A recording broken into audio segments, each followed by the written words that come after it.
سورۃ الرحمن پارہ نمبر 27۔ نحمدہ ونصلی علی رسولہ الکریم، اما بعد، اعوذ باللہ من الشیطان الرجیم، بسم اللہ الرحمن الرحیم۔ الرحمن علم القرآن، خلق الانسان علمہ البیان، صدق اللہ العظیم۔ یہ سورہ رحمان ہے۔ ترتیب نزولی کے اعتبار سے اس کا 97 نمبر پر ہے، یہ 97، اور قرآنی ترتیب کے مطابق جو ہمارے سامنے ہے یہ 55 نمبر پر ہے، اور اس کے 3 رکوعات ہیں اور 78 آیات ہیں۔ اور اس سورہ مبارکہ کا نام سورہ رحمان اس لیے ہے کہ اس کی پہلی آیت میں الرحمن اللہ کی صفت مذکور ہے، اور سورہ رحمان کا جو اس سے پہلے سورہ قمر ہے اس کے ساتھ تعلق اور ربط یہ ہے کہ سورہ قمر میں یہ تھا کہ خالق کائنات اور تمام کام سر انجام دینے والی ذات صرف اللہ تعالی ہی کی ہے، لہٰذا اسی نے ہر چیز کو اندازے کے مطابق پیدا کیا ہے، لہٰذا اسی کی عبادت کرو۔ اور سورہ رحمان میں اب یہ بیان فرمایا کہ اللہ تعالیٰ ہی تمام کائنات اور نعمتوں کا خالق ہے، اور اسی کا نام بابرکت ہے، لہٰذا اسی رب سے مانگو۔ اور اس سورہ مبارکہ کا مختصر خلاصہ یہ ہے کہ اس کا جو مرکزی مضمون ہے وہ یہ ہے کہ برکت دینے والی ذات اللہ کی ہے، اور ساری نعمتوں کا خالق اللہ تبارک و تعالی ہے۔ اور پھر یہ وہ سورہ مبارکہ ہے کہ جس میں اللہ تعالیٰ نے انسانوں اور جنوں دونوں جو مخلوق ہیں ان کو اکٹھے مخاطب کیا ہے، اور پھر اللہ تعالیٰ نے جا بجا فرمایا کہ تم تو دونوں مخلوقیں اللہ تعالیٰ کی ان نعمتوں میں سے کس کس نعمت کا انکار کرو گے، کس کو جھٹلاؤ گے۔ اور پھر اسی طرح دوسرے رکوع میں آگے کفار کے لیے اخروی ڈراوا ہے، اور پھر آخری رکوع میں مومنوں کے لیے جو وہ بشارات ہیں۔ اور اس سورہ مبارکہ کو عروس القرآن کہا جاتا ہے کہ اپنے ایک انوکھے انداز، فصاحت و بلاغت اور ایک عمدہ ترتیب کے اعتبار سے یہ منفرد صورت ہے جس کی تاثیر اور خوبصورتی کو کوئی آدمی اپنی زبان سے بیان نہیں کر سکتا۔ حضرت علی رضی اللہ تعالیٰ عنہ سے منقول ہے، وہ فرماتے ہیں کہ ہر چیز کا ایک عروس ہوتا ہے، یعنی ایک دلہن خوش نما مقام، اور قرآن مجید کا جو عروس ہے وہ یہی سورہ رحمان ہے۔ اور اسی طرح ترمذی میں حضرت جابر رضی اللہ تعالیٰ عنہ سے منقول ہے، وہ فرماتے ہیں کہ آپ علیہ الصلوۃ والسلام نے ایک مرتبہ سورہ رحمان کو کچھ لوگوں کے سامنے پڑھا تو وہ خاموش رہے، اسے بڑی توجہ سے سنا اور خاموش رہے، تو آپ صلی اللہ تعالیٰ علیہ وآلہ وسلم نے ارشاد فرمایا کہ میں نے لیلۃ الجن میں جنات کے سامنے یہ صورت پڑھی تھی، تو اس کا اثر قبول کرنے میں اور رد عمل میں وہ تم سے زیادہ بہتر ثابت ہوئے، کہ جب بھی میں اس جملے پہ پہنچتا فَبِأَيِّ آلَاءِ رَبِّكُمَا تُكَذِّبَانِ، کہ تم اپنے رب کی کون کون سی نعمتوں کو جھٹلاؤ گے، تو جنات جواب میں کہتے تھے لا بِشَيْءٍ مِّن نِعْمَتِكَ رَبَّنَا نُكَذِّبُ فَلَكَ الْحَمْدُ، کہ اے میرے رب، اے ہمارے رب، ہم تیری کسی نعمت کو نہیں جھٹلاتے، ہم کسی نعمت کا انکار نہیں کرتے، ساری نعمتیں آپ کی طرف سے ہیں۔ اور ساتھ آخر میں کہتے ہیں فَلَكَ الْحَمْدُ، یا اللہ ساری تعریفیں آپ کے لیے۔ اور آج بھی جو قراء حضرات اس کو خوشحالانی کے ساتھ پڑھتے ہیں تو بڑا ہی سرور اور لطف آتا ہے۔ قرآن مجید کی یہ مؤثر ترین صورت ہے۔ اب اس میں سب سے پہلے رب ذوالجلال نے اپنی صفت کو ذکر کیا۔ اللہ تعالیٰ کے صفاتی بہت سارے نام ہیں، ذاتی نام اللہ کا ہے کہ اللہ معبود برحق، اور صفاتی نام اللہ تعالیٰ کے کثیر تعداد میں ہیں، جن میں 99 نام قرآن و مجید کے شروع میں لکھے جاتے ہیں۔ اور جو اللہ تعالیٰ کے صفاتی نام ہیں، ان تمام صفاتی ناموں میں سب سے اعلیٰ نام الرحمن ہے۔ مشرکین مکہ جو ہے نا، انہیں اس نام سے خاص چڑ تھی، وہ چڑھتے تھے اس نام کو سن کر، الرحمن، رحمان نام سن کر وہ بہت ہی زیادہ یعنی پریشان ہو جاتے تھے۔ اس کی وجہ یہ ہے کہ گرامر اور لغت کے اعتبار سے یہ رحمان، اس کا وزن ہے فعلان، اور فعلان یہ مبالغہ کا صیغہ ہے۔ اب لفظ رحمان میں جو اس کا معنی اور مفہوم ہے رحمان کا، وہ بہت ہی زیادہ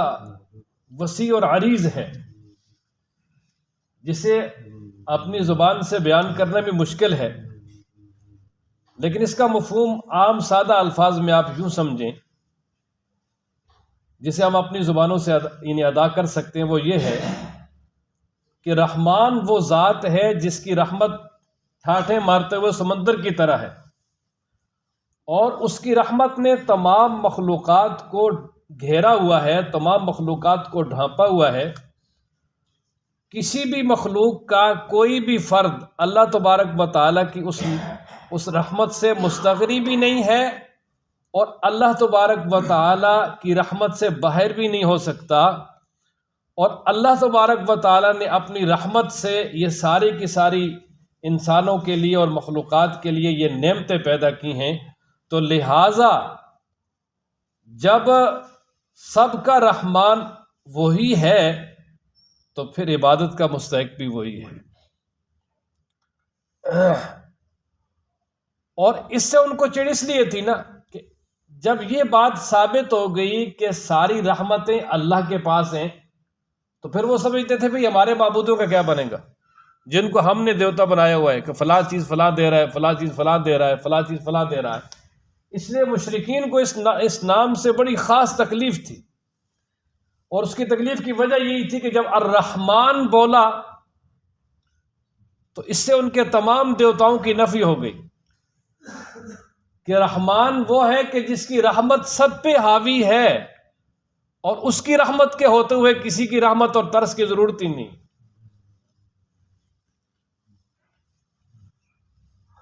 اور پھر رحمان اور رحیم، یہ دونوں صفتیں اللہ تعالیٰ کی، ان میں علماء نے ایک فرق یہ بھی لکھا ہے کہ رحمان عام ہے، مشرک کافر سب پہ رحم کرنے والا، اور یہ دنیا میں اللہ تبارک و تعالیٰ سب پہ رحم کرنے والا ہے، اور یہ رحمت عامہ ہے۔ یہی وجہ ہے کہ یہ جو آگے نعمتیں ذکر کی ہیں یہ سب کو حاصل ہیں، اور الرحیم یہ صرف صفت خاصہ ہے، آخرت میں جو رحم ہوگا وہ صرف ایمان والوں پر ہوگا۔ اس لیے فرمایا الرحمن، وہ رحمان ہے۔ اور پھر رحمان اپنی صفت ذکر کرنے کے بعد اللہ نے جو پہلی نعمت انسانوں کو عطا کی اس کا تذکرہ فرمایا علم القرآن، جس نے قرآن سکھایا، جس نے کیا کیا جی؟ قرآن سکھایا۔ کہ اللہ تبارک و تعالیٰ کی اس وسیع رحمت اور مہربانی کا نتیجہ ہے کہ اس نے آپ کو قرآن جیسی عظیم نعمت عطا کی ہے، جو دنیاوی اور اخروی فلاح کے لیے بہترین ہدایت نامہ ہے، اور ایک جامع ترین دستور العمل ہے۔ اور اسی طرح اس کا دوسرا مطلب یہ ہے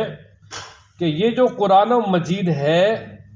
یہ اس رحمان کی طرف سے ہے جو سب سے بڑا بادشاہ ہے، اسی نے آپ کو سکھایا ہے، جس میں انسانی فلاح کے لیے سارے دستور موجود ہیں، یہ اللہ کے علاوہ کسی اور کی طرف سے نہیں ہے۔ یعنی جس طرح مشرکین کہتے تھے نا بھائی کوئی عجمی سکھاتے ہیں یا خود بنا کے لا کے ہمیں سناتے ہیں، تو فرمایا نہیں، ایسا نہیں ہے، بلکہ علم القرآن، یہ قرآن خود رحمان نے اپنی ٹھاٹھے مارتی ہوئی رحمت کے سمندر کی بدولت انسانوں کو ہدایت کے لیے عطا کیا ہے، اور محمد رسول اللہ صلی اللہ علیہ وسلم پر نازل کیا۔ اور اس کے بعد دوسری نعمت خلق الانسان، کہ اللہ وہ ہے جس نے انسان کو پیدا کیا۔ انسان کی تخلیق کا بطور خاص یہاں پر تذکرہ کیا نا، اس میں تو ایک تو وہ جو ڈارون کا نظریہ ہے اس کی نفی ہے، وہ یہ کہتے ہیں کہ انسان پہلے کوئی حیوان کو بندر تھا، اس سے ترقی کرتے ہوئے کیا بن گیا جی؟ انسان۔ اللہ تعالیٰ نے فرمایا نہیں، خلق الانسان، اللہ نے انسان کو انسان ہی پیدا کیا، یہ کسی اور مخلوق سے بدل کر یا ترقی کر کے نہیں آیا، بلکہ اللہ نے انسان کو انسان ہی پیدا کیا۔ اور پھر اللہ تبارک و تعالیٰ نے انسان کو یہ بھی عظمت عطا فرمائی کہ انسان میں اللہ تعالیٰ نے اپنے جو عالم خلق اور عالم امر ہے اس دونوں کو جمع کیا، کہ انسان اللہ کے حکم سے ہی پیدا ہوا، اور تخلیق میں رب ذوالجلال فرماتے ہیں خلقت بیدی، میں نے اس انسان کو اپنے دونوں ہاتھوں سے بنایا، دونوں ہاتھوں سے بنایا۔ اور پھر انسان کو یہ بھی اعزاز دیا کہ اللہ فرماتے فنفخت فیہ من روحی، میں نے اپنی روح انسان میں پھونکی ہے، اپنا خصوصی امر اس میں رکھا ہے، تو اس لیے فرمایا خلق الانسان، اللہ تبارک و تعالی نے انسان کو پیدا کیا، اور ساتھ ہی فرمایا علمہ البیان، اور اللہ نے اس کو سکھایا بیان۔ بیان سے مراد بولنا، بات چیت کرنا، کہ جس سے انسان اپنے ما فی الضمیر کو دنیا کے سامنے واضح کر سکے۔ اور یہ جو انسان کو اللہ تعالیٰ نے قوت گویائی عطا کی ہے، نطق، بولنا، یہ وہ صفت ہے جو تمام جانداروں سے انسان کو ممتاز کرتی ہے۔ قوت سماعت، قوت بصارت، اور اسی طرح قوت عقل، قوت ذائقہ، اور اسی طرح قوت شامہ، سونگھنا، قوت حس، محسوس کرنا، یہ تمام جاندار کو یا اکثر جاندار کو حاصل ہے، لیکن نطق اور بولنا یہ ایسی نعمت ہے جو صرف انسان کے ساتھ خاص ہے۔ اور فلسفہ کے اندر انسان اور حیوانات کے درمیان فرق کرنے والی چیز رکھا ہی انہوں نے، یہ اس کو بولنے کو ہے۔ انسان کو وہ کہتے ہیں حیوان ناطق، بولنے والا، تو گویا بولنا، بات کرنا، یہ انسان کے لیے خصوصی امتیاز ہے رب ذوالجلال کی طرف سے۔ اور پھر یہ جو بولنا ہے، اس کے ماتحت یہ ساری دوسری نعمتیں آ جاتی ہیں نا۔ انسان دیکھ کر علم اخذ کرے گا، سن کر کرے گا، محسوس کر کے کرے گا، عقل سے سوچ کے کرے گا، اور زبان ان سب کی ترجمانی کر کے قوت گویائی کے ساتھ آ کے بولے گی۔ تو اس لیے یہ جو قوت گویائی ہے، یہ انسان کے لیے تمام نعمتوں کی ایک سرداری کی حیثیت رکھتی ہے، اور ساتھ تمام مخلوقات سے اس کو ممتاز کرنے کا ذریعہ ہے۔ اس لیے رب ذوالجلال نے یہاں خاص طور پر ذکر کیا علمہ البیان، اس کو بولنا سکھایا۔ اللہ اکبر، کہ انسان جب بولتا ہے تو اسے اپنا بہت کچھ واضح کر سکتا ہے، اور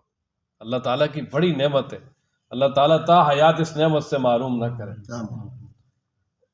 علمہ البیان، اور پھر یہ ہے بھی اللہ تعالیٰ نے، یہ بیان سے مراد وہ عام بولنے کی صلاحیت ہے جو رب ذوالجلال نے ہر انسان کو عطا کی ہے، جس کو کسی مکتب میں جا کے سیکھنے کی بھی ضرورت نہیں پڑتی۔ چھوٹا بچہ جو جسمانی اعتبار سے بڑا ہوتا جاتا ہے، ذہنی اور عقلی اعتبار سے بھی اللہ تعالیٰ اس کی نشوونما کرتے رہتے ہیں، اور ساتھ ادھر سے ہی وہ بولنا سیکھتا ہے آہستہ آہستہ، اور پھر یعنی اپنی قوت گویائی کے اندر مستقل ہو جاتا ہے۔ یہ اللہ تعالیٰ کا خاص کرم اور خاص نعمت ہے۔ علمہ البیان، اور پھر اللہ تعالیٰ نے یہاں اپنی صفت رحمان کا تذکرہ کرنے کے بعد جو رب ذوالجلال کی 3 بڑی نعمتیں تھیں ان کا تذکرہ کیا، کہ وہ رحمان ہے، اس نے قرآن سکھایا۔ یہ قرآن سب سے بڑی نعمت ہے، اللہ کی سب سے بڑی دولت ہے انسان کے لیے۔ خلق الانسان، انسان کو پیدا کیا، کہ انسان کو پیدا کرنا یہ رب ذوالجلال کی تخلیق کا اعلیٰ ترین شاہکار ہے۔ اور علمہ البیان، اور پھر انسان کے لیے جو سب سے عمدہ اور اعلیٰ نعمت ہے بیان، بولنا، اس کا تذکرہ کیا۔ تو کہ رب ذوالجلال نے بتا دیا کہ قرآن رب نے سکھایا انسان کو پیدا کیا اور قوت گویائی دی، اب انسان کا کام ہے کہ وہ قرآن سیکھے اور اس قرآن کو سکھائے۔ اور پھر نبی پاک صلی اللہ تعالی علیہ وآلہ وسلم کی طرف سے جو اعلیٰ ترین ایوارڈ ہے، خیرکم من تعلم القرآن وعلمہ، سب سے بہترین تم میں سے فرمایا وہ ہے جو قرآن سیکھے اور سکھائے اور اس میں شامل ہو جائے۔ اور پھر یہاں ذرا غور کریں کہ یہ علم القرآن پہلے ہے، خلق الانسان بعد میں ہے۔ حالانکہ انسان پہلے پیدا ہوگا پھر قرآن سیکھے گا نا۔ تو اللہ تعالیٰ نے علم القرآن کو پہلے ذکر کر کے بتا دیا کہ ہر چیز کو بنانے کی اور پیدا کرنے کی جو غرض ہوتی ہے وہ پہلے ہوتی ہے۔ کوئی بھی انسان کوئی چیز بناتا ہے، گاڑی ہے، کوئی بھی چیز بناتا ہے، یعنی دنیا کی کوئی بھی مشینری بناتا ہے، تو اس کے بنانے سے پہلے جو اس کے فوائد ہیں وہ ذہن میں ہوتا ہے، مقصد ذہن میں ہوتا ہے۔ تو اسی طرح اللہ تعالیٰ نے قرآن کا پہلے تذکرہ کر کے خلق الانسان بعد میں ذکر کیا کہ انسان کی جو پیدائش ہے، انسان کا جو بنانا ہے، اس کا مقصد ہی قرآن اور اللہ تعالیٰ کی کتاب جو اللہ تعالیٰ کی طرف سے آئے اس کو سیکھنا ہے۔ تو گویا یہ انسان کی تخلیق کے مقاصد میں سے ہے۔ الشمس والقمر بحسبان، اب یہ اپنی اللہ تعالیٰ نے وحدانیت پہ ایک اور دلیل بیان فرما دی کہ الشمس سورج والقمر اور چاند بحسبان حساب کے ساتھ چلتے ہیں۔ یہ دونوں چل رہے ہیں، جاری ہیں ایک حساب کے ساتھ، یعنی اللہ تبارک و تعالیٰ نے سورج اور چاند کے لیے جو ایک مدار متعین کیا ہے اور ایک راستہ متعین کیا ہے اور ایک مربوط نظام بنایا ہے، وہ اسی کے مطابق جو ہے وہ چل رہے ہیں، اس میں ذرا برابر بھی کمی بیشی نہیں کرتے، اور اس سے ایک ذرے کے برابر بھی ادھر ادھر کہیں بھی نہیں ہوتے، بلکہ سیدھے اسی راستے پہ جو رب ذوالجلال نے اس کے لیے متعین کیا ہے اس پہ چلتے ہیں، اور انہی کے چلنے سے دن رات اور اسی طرح مہینے اور سال بنتے ہیں۔ اب دیکھیے مختصر انداز میں کہ یہ جو سورج ہے یا چاند ہے، ان کے لیے اللہ تبارک و تعالیٰ نے جو ایک اندازہ مقرر کیا ہے، راستہ مقرر کیا جس پہ یہ چل رہے ہیں، تو اس سے انسانوں کو کیا فائدہ ہے؟ دیکھیے سب سے بڑا فائدہ یہ ہے کہ سورج کے ساتھ ہی انسان کو روشنی حاصل ہو رہی ہے، اور اسی طرح گرمائش بھی سورج کے ساتھ ہی حاصل ہو رہی ہے، پھر سورج کے ساتھ ہی جو ہے وہ دن رات تبدیل ہو رہے ہیں، اور اسی طرح موسموں کی تبدیلی ہو رہی ہے، سالوں کی تبدیلی ہو رہی ہے، نمازوں کے اوقات معلوم ہو رہے ہیں، اور پھل اور دیگر غلہ وغیرہ اس کا پکنا یہ سب سورج کے ساتھ متعلق ہے۔ اور اسی طرح چاند کو لے لیں کہ چاند کی وجہ سے ہمیں رات کو روشنی حاصل ہوتی ہے، مہینوں اور سالوں کا حساب بھی چاند سے ہمیں معلوم ہوتا ہے، ہماری عبادات ہیں، روزے ہیں، حج ہیں، عیدین ہیں، زکوٰۃ ہے، اور اسی طرح عورتوں کے مدت حمل ہے، رضاعت ہے، اور عدت وغیرہ کے معاملات ہیں، یہ سارے کے سارے جو ہے وہ اسی چاند سے معلوم ہوتے ہیں۔ اور پھر دوسری بات یہ کہ دیکھیں اللہ تبارک و تعالیٰ نے ان کو عظیم الجثہ بنایا، یعنی یہ جسامت کے اعتبار سے بہت بڑے ہیں۔ آج کے سائنسدان بھی اس بات کی تصدیق کرتے ہیں کہ یہ زمین سے کئی گنا بڑے ہیں،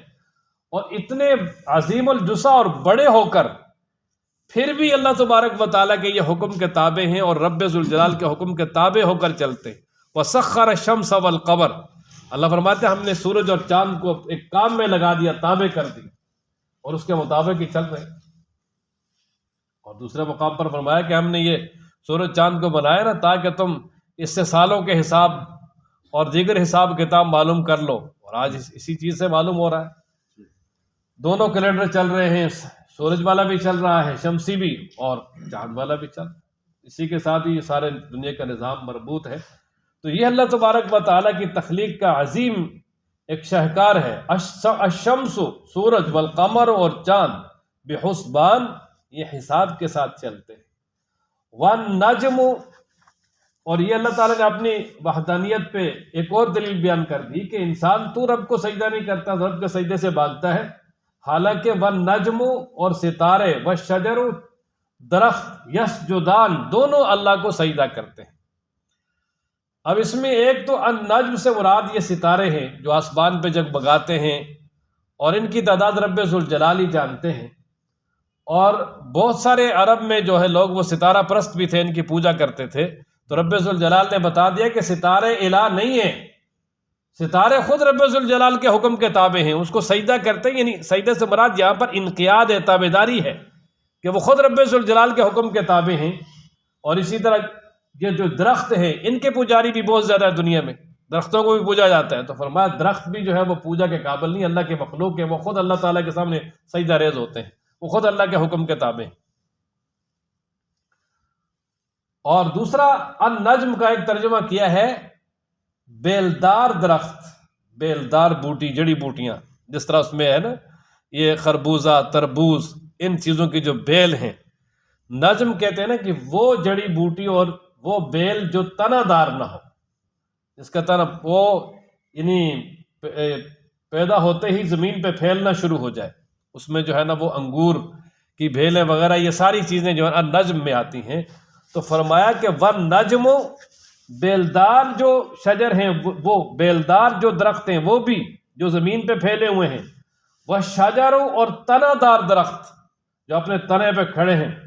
اس میں کھجور ہے، دیگر یہ جو درخت ہمارے سامنے بڑے بڑے تناور ہیں، یہ مراد ہے۔ فرمایا یسجدان، وہ دونوں اللہ کو سجدہ کرتے ہیں۔ اور اس سجدے سے مراد ایک تو جو ہے نا وہ لغوی سجدہ ہے، یعنی اللہ کے حکم کے تابع ہیں، یہ اللہ کے حکم سے باہر نہیں ہے،